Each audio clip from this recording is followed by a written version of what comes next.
They lost my dog, so I lost their inheritance. I never thought I'd say those words, but here we are. My in-laws, my husband's parents, the people who were supposed to be family, did something so unforgivable, so utterly heartless, that it shattered my world. And in turn, I shattered theirs. It sounds extreme, I know, but you don't understand until you've lived it. You don't understand what it's like to have your most innocent, pure love just thrown away like trash. Willow was more than just a dog. She was my shadow, my confidant, my furry little therapist with floppy ears and eyes that could read my soul. She was a golden retriever, all sunshine and tail wags, but with an intelligence that often surprised me. She was 4 years old, a bundle of energy and endless affection. Every morning, she'd wake me with a soft nudge of her nose, then stretch out beside me for a good 20 minutes of cuddles before the day truly began. She was my constant, especially since my husband Ben traveled so much for work. Willow was the warmth in my home, the reason I always had a smile. Losing her, even for a moment, was my worst nightmare. The nightmare became a reality last Tuesday. Ben was on a last-minute business trip to Japan, a 2-week intensive project. My in-laws Martha and Richard had offered to watch Willow. They lived in a house with a decent-sized yard, and they had watched her before, though never for more than a weekend. I was hesitant because Willow was a creature of habit, and their house was less structured than ours. But they insisted, saying it would be good for Willow to have company while Ben was away, and that it would save me the hassle of a dog sitter. They promised they'd treat her like their own. Foolishly, I believed them. I dropped Willow off Monday morning. She was a little nervous clinging to my leg, but I gave her extra treats and told her she was going on an adventure. Martha fussed over her, saying how sweet she was. Richard, always a bit gruff, gave her a pat on the head. I left feeling a knot in my stomach, but telling myself it was just separation anxiety on my part. The call came Tuesday afternoon. I was at my office, trying to focus, when my phone rang. It was Martha. Her voice was too calm, almost rehearsed. "Sweetie," she started, "I have some bad news. Willow, well, she's gone." My blood ran cold. Gone? What do you mean gone? My mind immediately went to the worst-case scenario. "She just slipped out," Martha explained, her voice gaining a slight tremor, but it still felt forced. Richard went out to check the mail, and the gate was a little ajar. "We think she just wandered off. We've been looking everywhere." My heart pounded so hard, I thought it would burst through my chest. "You looked everywhere. Did you check the park? Did you call the shelters? Is Richard out there now?" My questions tumbled out, frantic and desperate. "We've looked, dear, for hours. Richard is exhausted. We just wanted to let you know." There was a strange finality in her tone, like she was delivering a verdict, not a plea for help. "I am coming over," I said, already grabbing my keys, my voice trembling. "I am coming right now." I hung up and sprinted out of the office, leaving everything behind. The drive to their house, usually 20 minutes, felt like an eternity. My mind raced, replaying every moment with Willow, every one of her goofy habits. She wasn't a wanderer. She never bolted from the yard. She was too bonded, too devoted. The idea of her just slipping out didn't sit right. It felt too neat, too simple. Cold dread, far deeper than just worry, began to settle in my gut. It was the sickening feeling that something was very, very wrong, and that the people I trusted might be hiding it. My dog was gone. And I knew with a certainty that chilled me to the bone that my in-laws were lying.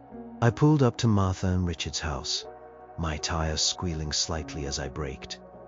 My heart was a frantic drum against my ribs. I practically fell out of the car, my eyes scanning their neat, manicured lawn, the closed gate to the backyard. There was no sign of the frantic search they had claimed.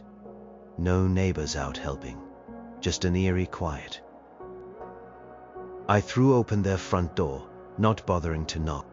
Martha was sitting on the sofa, a teacup in her hand, looking remarkably composed. Richard was in his armchair, reading the newspaper, for goodness sake. Reading the newspaper. My dog was missing, possibly in danger, and they were acting like it was Tuesday evening. Nothing out of the ordinary. "Where is she?" I demanded, my voice raw, cracking on the last word.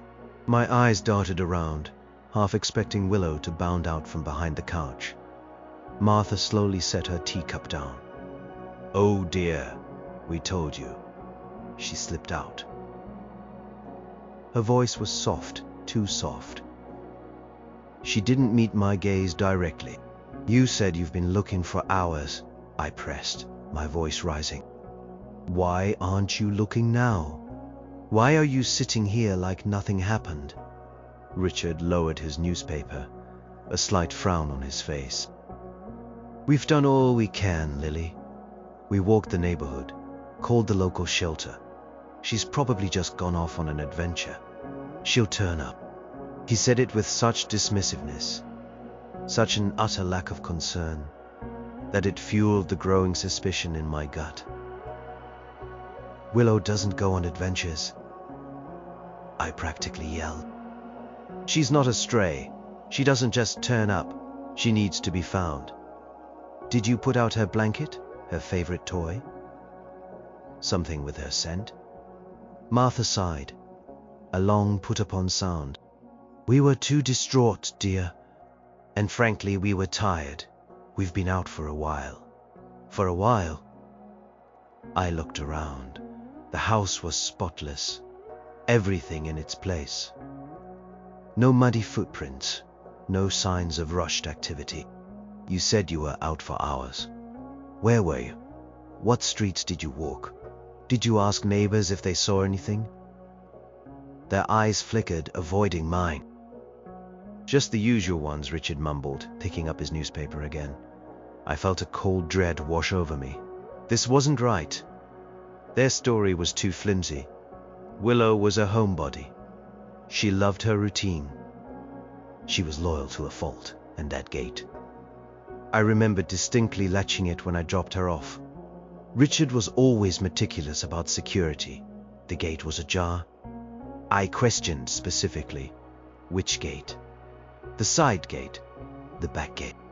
Martha finally looked at me, a flicker of something in her eyes. Annoyance? Guilt? "The back gate, dear. It just wasn't properly latched, we suppose." "But I latched it," I said, my voice quiet but firm. "I always double-check, and Willow never pushes gates open. She waits for us to open them." Richard snorted from behind his newspaper. "Well, she did this time, didn't she? Dogs do strange things sometimes." I felt a surge of pure fury. "No, Richard. People do strange things sometimes, and I need to know exactly what happened to my dog. I'm going out there right now, and I am not stopping until I find her." I spent the next 6 hours walking every street in their neighborhood, my voice hoarse from calling Willow's name. I plastered flyers on every lamppost, every tree, every community board. I called every vet's office, every animal shelter within a 20-mile radius. I posted frantic pleas on local social media groups. My phone battery died 3 times. My feet ached, my throat burned, but the pain in my heart was far worse. Meanwhile, Martha and Richard stayed inside. When I came back, exhausted and tearful, to recharge my phone and grab a bottle of water, they offered more empty platitudes. "You need to rest, Lily. You'll make yourself sick." They didn't offer to help. They didn't offer to join me. They didn't even pretend to care.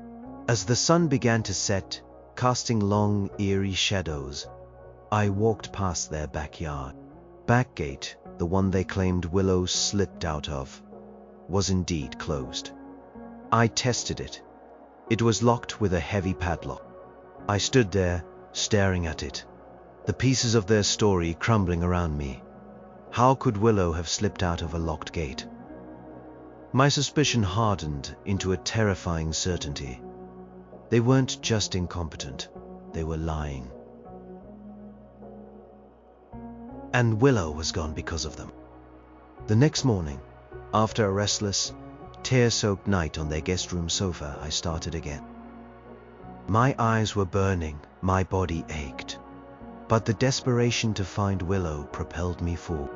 I had to ignore Martha and Richard, who were now openly critical of my efforts. "Honestly, Lily, you are obsessing," Martha said at breakfast, pushing a plate of untouched toast towards me. "She's probably fine, just found a new home somewhere. Dogs do that," Richard grunted in agreement. "Or worse, you should just accept it. Get a new one. A smaller one, perhaps. Less trouble." My stomach churned, not from hunger, but from disgust. How could they be so callous? "She's not just a dog," I said, my voice dangerously low. "She's my family, and I will not stop until I find her, or know exactly what happened." I spent the morning knocking on every single door in their neighborhood, carrying a photo of Willow. Most people were sympathetic, offering kind words and promising to keep an eye out. But their responses to my questions about Martha and Richard were interesting. Mrs. Henderson, an elderly woman 2 houses down, paused before answering. "Lovely couple, your in-laws. Keep to themselves. Richard's very particular about his garden, always has the yard looking perfect." She squinted at Willow's picture. "Pretty dog. Never saw her running around loose though. Martha always keeps her on a leash when they walk her, if I see them at all." "They don't walk her much," I explained. "Just let her out in the yard." Mrs. Henderson frowned. Well, she certainly never got out through that back gate before. Richard keeps that thing locked tight. I've seen him out there fussing over the latch, making sure it's secure." My heart hammered. "So you've never seen that gate ajar?" "Never," she said emphatically. "Not once. Not in the 20 years I've lived here." Another neighbor, a younger man named Mark, who had a security camera pointed towards the street, was also helped. "I can check my footage for Tuesday if you want," he offered kindly. "Might show something." "Yes, please." I practically begged. "Anything." I returned to my in-laws' house, trying to maintain a veneer of calm. Martha and Richard were watching television, completely engrossed. They didn't even look up when I walked in. I went straight to their backyard, staring at the gate. It was indeed locked, a heavy-duty padlock hanging on the latch. There was no way Willow could have slipped out. The lie was glaringly obvious. Then I noticed something. A small patch of disturbed earth near the rose bushes, close to the back fence. It looked like something had been recently dug up and then covered over again. It was subtle, but I knew Richard's garden. Every leaf, every flower was meticulously placed. This patch was out of place. My breath hitched. I went inside and found a small hand trowel in their garage. My hands trembled as I carefully began to dig in the soft earth. My mind screamed at me to stop, that I was being crazy, but my gut instinct was roaring. A few inches down, my trowel leaped into my throat. I dug faster, pushing the soil away, and there it was. Not Willow, thank God, but something that belonged to her. Her favorite red bandana, the one I had tied around her neck just before I left. It was dirty, a little torn, but unmistakably hers. And next to it, partially buried, was a small empty bag of the specific expensive treats I had packed for her. Why would her bandana be buried? Why would an empty treat bag be buried? If she had simply slipped out, these things would be with her, or still in the house. This was proof. Proof that she hadn't just wandered off. Proof that my in-laws had done something to her. I picked up the muddy bandana, clutching it to my chest. The smell of Willow shampoo faint on the fabric. Tears streamed down my face, hot and bitter. My grief turned into a cold, hard rage. They didn't just lose her, they got rid of her. And they buried her things to cover their tracks. I walked back into the living room, the muddy bandana clutched in my hand, my eyes blazing. Martha and Richard looked up, startled by my appearance. Their casual demeanor vanished, replaced by an uneasy silence. "You lied to me," I said, my voice dangerously calm, though my whole body was shaking. I held up the bandana, letting the mud drip onto their pristine carpet. "You told me Willow slipped out. You told me you were looking for her. But you buried this." Martha gasped, her hand flying to her mouth. Richard's face went pale, his eyes wide, with a mixture of shock and dawning dread. He finally put his newspaper down. "Lily, what is this?"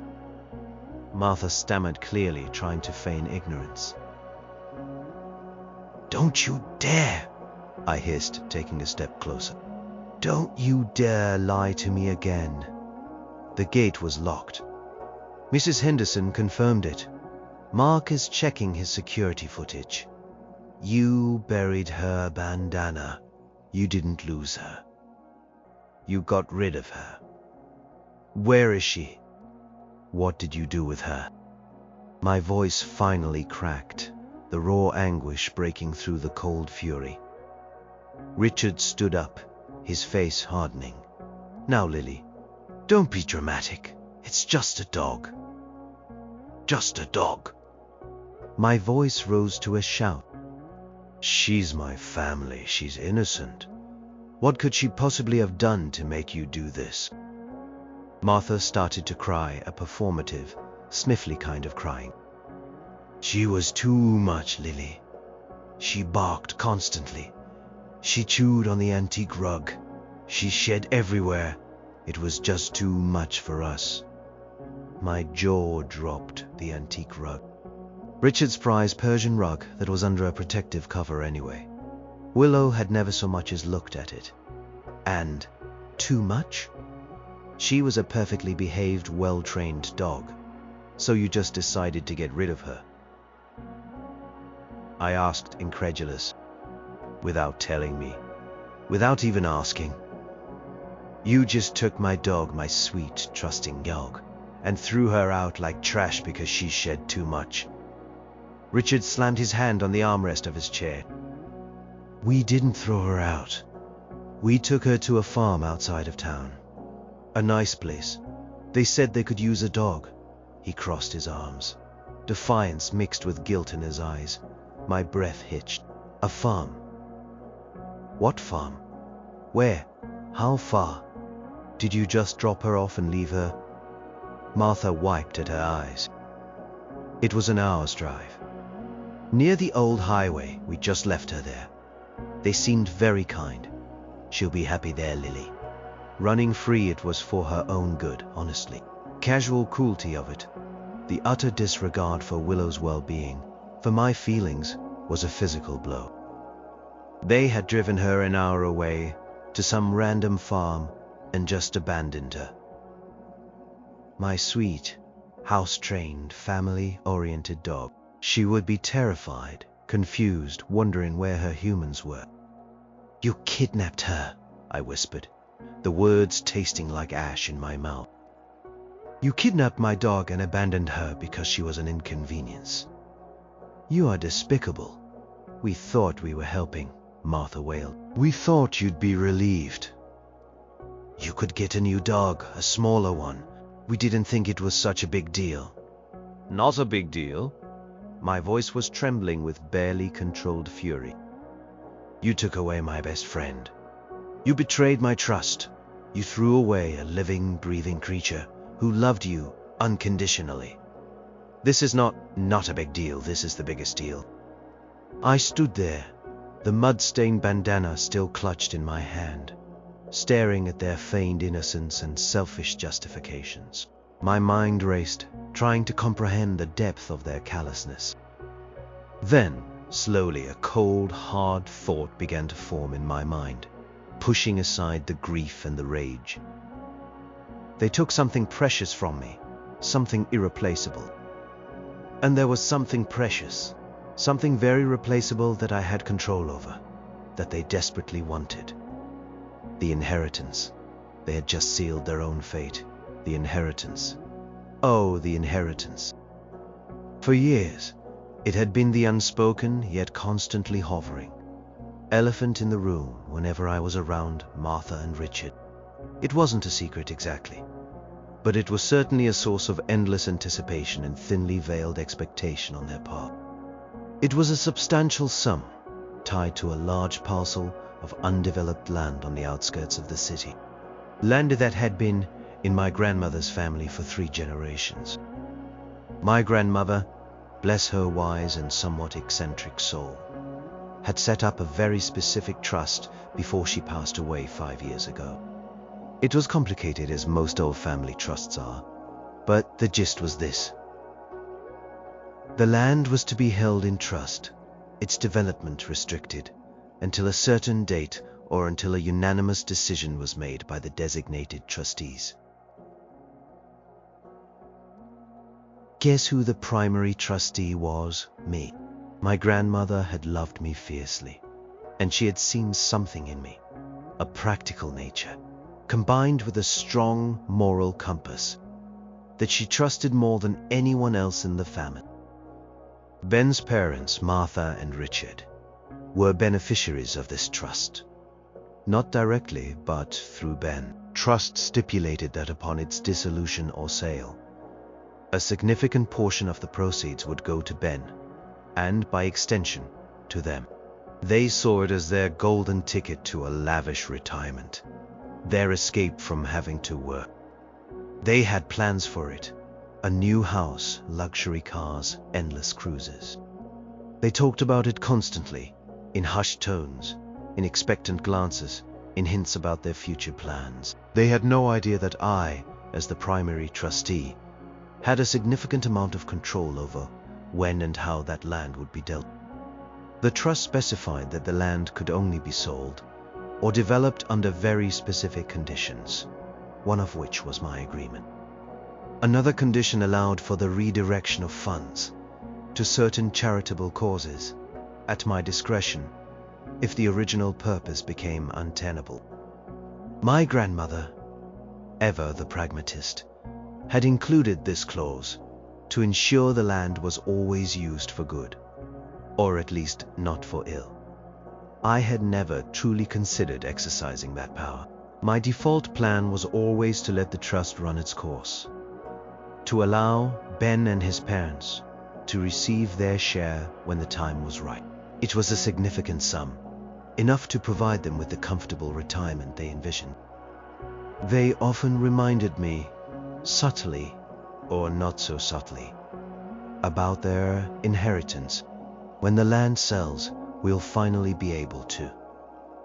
Or it'll be such a blessing for us later in life. They treated it as a given, an absolute certainty, a right that was owed to them.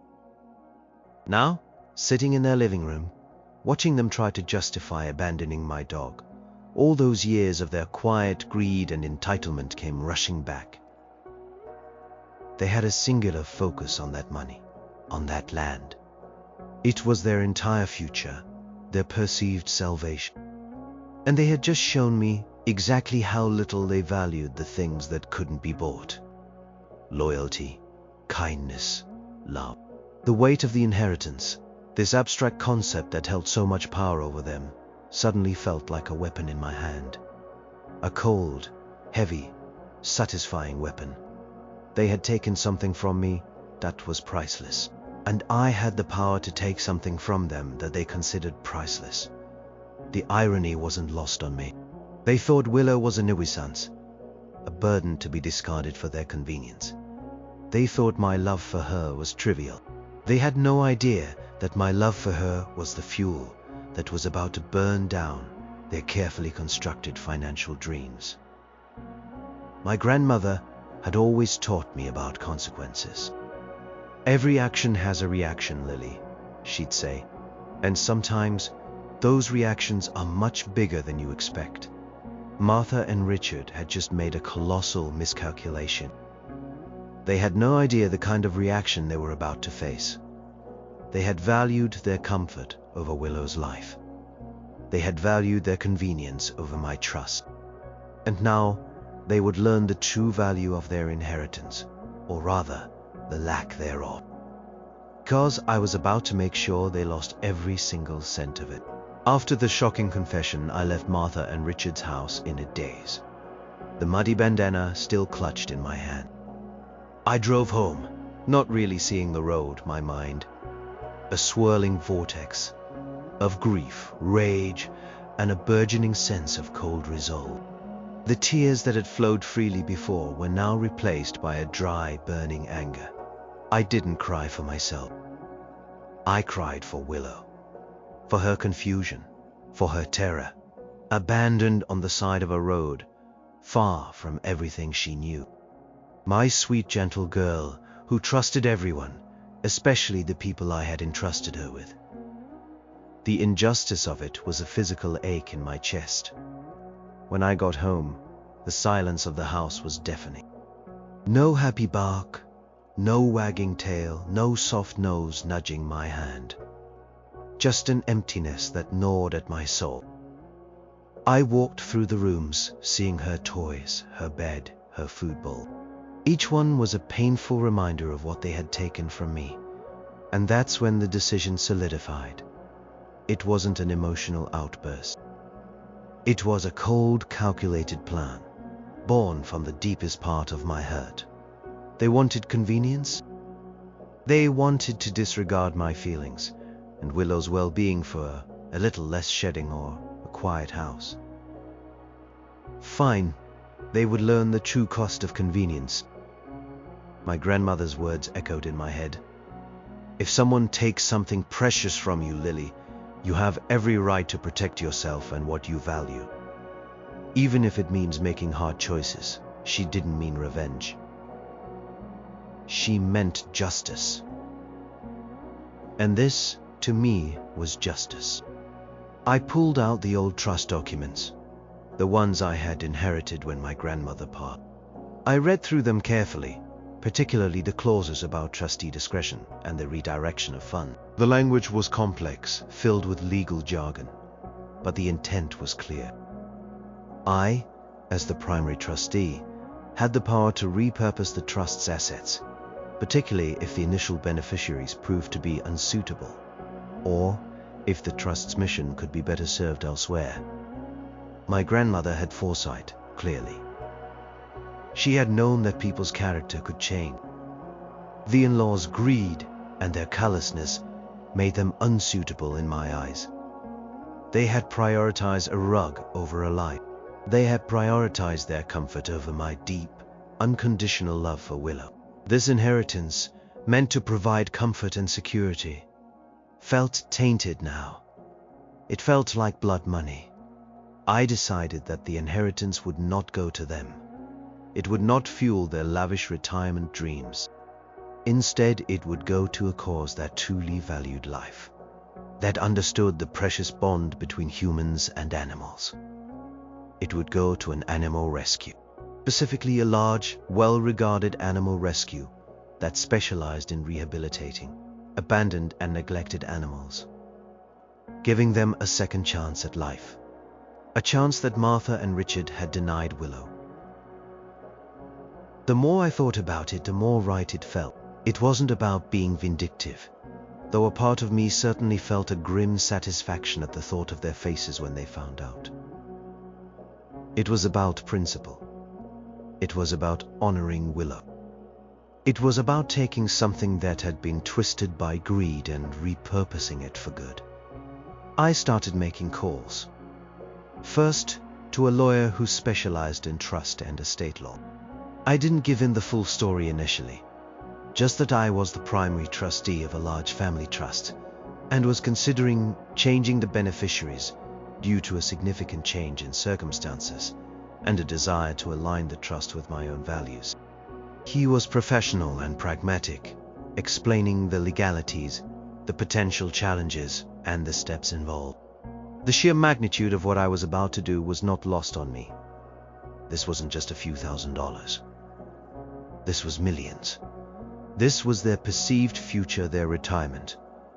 I knew they would be utterly devastated. But every time a flicker of doubt entered my mind, I pictured Willow's trusting eyes, her happy tail wag, and then the image of her terrified, alone on the side of a road. And the doubt vanished, replaced by a cold, unwavering resolve. This was not just about money. It was about a profound betrayal. It was about teaching them that actions have consequences, that you cannot treat living beings, especially those who love you unconditionally, as disposable objects. My plan was set. The inheritance would be lost to them, just as Willow was lost to me, and they would have only themselves to blame. The next few weeks were a blur of legal meetings, paperwork, and difficult phone calls. I had retained the lawyer, specializing in trust law, Mr. Davies, and he was methodical. He needed to understand the full scope of my grandmother's intentions and the flexibility of the trust. But I still withheld the complete, raw truth about Willow. I simply stated that the beneficiaries had committed an act of profound betrayal and demonstrated a deep lack of character, making them, in my considered judgment as trustee, unsuitable to receive such a significant portion of the trust's assets. Mr. Davies, being a seasoned professional, did not pry. He focused on the legal framework. "Miss Evans," he'd say, peering over his glasses, "your grandmother was quite forward-thinking.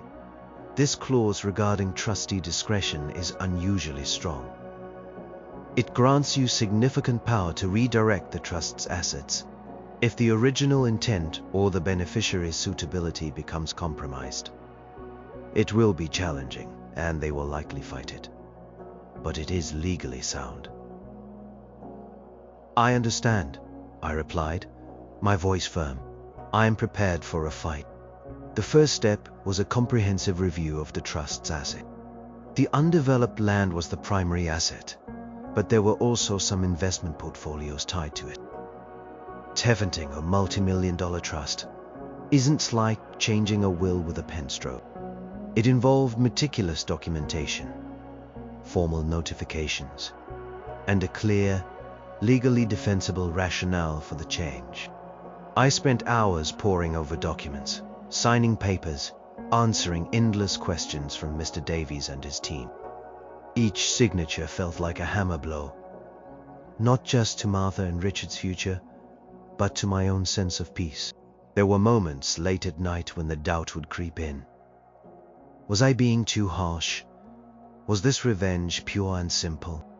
But then I would think of Willow, of her trusting nature, and the cold, unfeeling way they had discarded her. And the doubt would dissolve, replaced by a fierce conviction. This wasn't revenge. This wasn't revenge. This was accountability. Throughout this legal process, Martha and Richard occasionally called or texted. They were likely still in shock from our last confrontation. Their messages were a mix of fake apologies. "We're so sorry you are still upset, dear," and attempts to minimize their actions. "It was just a misunderstanding. Lily, you are overreacting." They never once asked about Willow's actual well-being, only about my feelings. They didn't know I was calmly, deliberately dismantling their financial future. Kept my responses brief and distant, never giving them any indication of what was happening behind the scenes. "I need time." I text back, "I am not ready to discuss this." They seemed to interpret this as a sign of my prolonged grief, not the quiet execution of a legal maneuver. They probably thought I'd eventually get over it and return to normal, and then their inheritance would be safe. They were so wrong. The hardest part was choosing the beneficiary. I researched dozens of animal rescues. I wanted one that was reputable, financially sound, and truly dedicated to the welfare of abandoned animals. After much deliberation, I settled on Hopeful Paws, a large rescue operation an hour north of the city. They had a sprawling facility, a team of dedicated vets, and a history of successfully rehoming thousands of animals, many of them neglected or abandoned. It felt right. The irony was not lost on me. The funds that were once destined for my in-laws' selfish pleasures would now directly benefit the very creatures they so carelessly discard.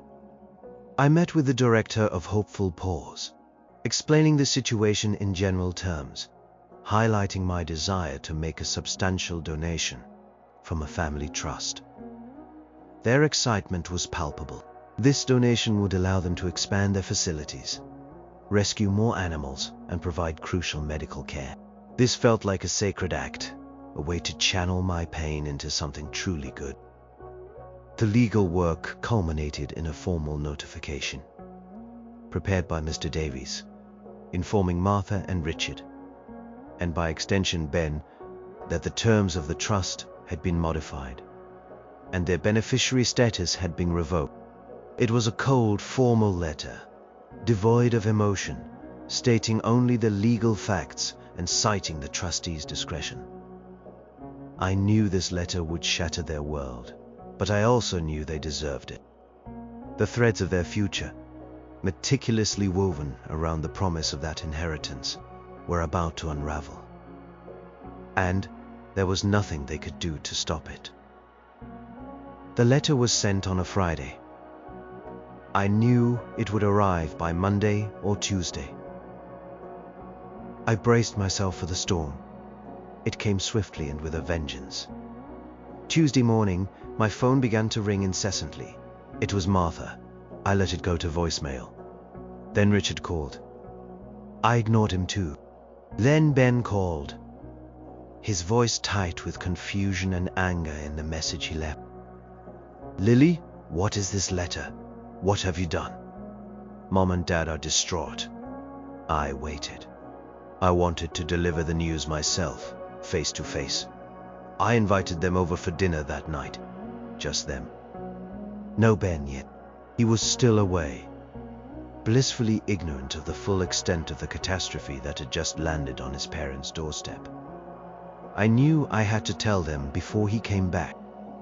They arrived promptly at 7, their faces etched with a mixture of fear and barely contained fury. Martha's eyes were puffy. Richard's jaw was clenched. They sat on my living room sofa, rigid and expectant, avoiding my gaze.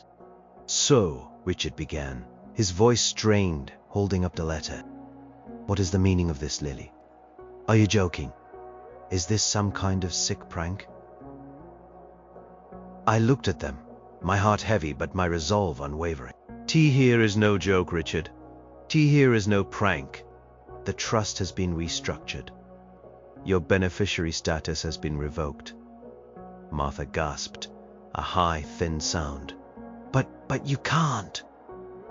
That's our future. That's everything.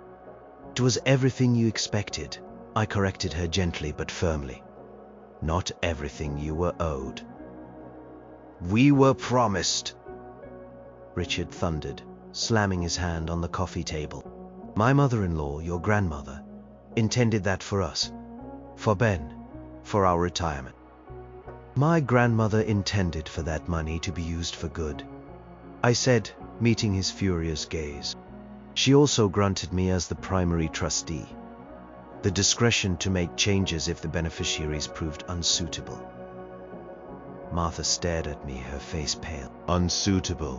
What are you talking about? We've always been good to you, Lily. We're family. Family doesn't abandon a helpless animal an hour away from home because she's an inconvenience.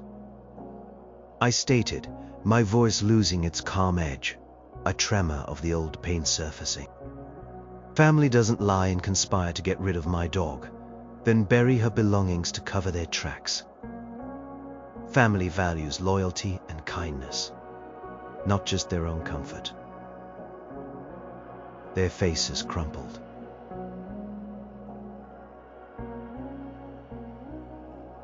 Their faces crumpled. The anger drained away, replaced by genuine shock and dawning horror. They finally understood. "You are doing this because of the dog," Richard whispered, his voice barely audible.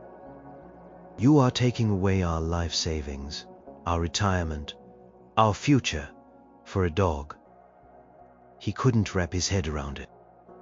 "She wasn't a dog, Richard," I said, my voice thick with emotion. "She was Willow. She was my heart. You lost my dog, so I lost your inheritance. That's how this works now. You showed me what you value. Now I am showing you what I value. Now I am showing you what I value." Martha began to sob openly, covering her face with her hands. But where will it go? What have you done with it?" "Trust assets have been reallocated," I explained, "to Hopeful Paws Animal Rescue. They will use it to provide homes and medical care for abandoned and neglected animals. Animals just like the one you abandoned." Richard looked utterly defeated, sinking back into the sofa, staring blankly ahead. You gave it all away? To a charity?" "Yes," I confirmed. "And it's legally done. You have no claim to it now. Here is nothing you can do." Their pleas began then. Desperate, pathetic pleas. Martha begged, tears streaming down her face, promising to find Willow, promising to make amends. Richard tried to argue, to intimidate, to reason. They offered to pay me back for Willow, to buy me a new dog, anything. But it was too late. The papers were signed. The funds were redirected. The deed was done. "You made your choice when you drove Willow an hour away and left her," I said, standing up, indicating the conversation was over. "You chose a quiet house over her life. Now you get to live with the consequences of that choice, just as I have to live with the consequences of your actions every day that Willow isn't home." They stumbled out of my house, broken and defeated, their once proud shoulders slumped. The future, the one they had so meticulously planned, was gone. And I, the quiet daughter-in-law they had so underestimated, was the one who had taken it. The silence in my house felt different now. Still empty without Willow, but also filled with the quiet, grim satisfaction of justice. The silence that settled over my house after Martha and Richard left was a strange mix of emptiness and grim satisfaction. They were utterly broken, their faces pale, their dreams shattered. The desperate pleas and empty promises to find Willow now rang hollow. Too little, too late. The inheritance was gone for them, redirected to a cause that, ironically, would save lives instead of fueling their extravagant retirement plans. The direct fallout was immediate. Ben called, furious and confused after his parents contacted him in hysterics. I explained everything to him, calmly, deliberately, every detail of their lies, their cruelty, and my subsequent actions. He was caught in the middle, torn between his parents and his wife. He was shocked. But deep down, I think he knew his parents were capable of such selfishness.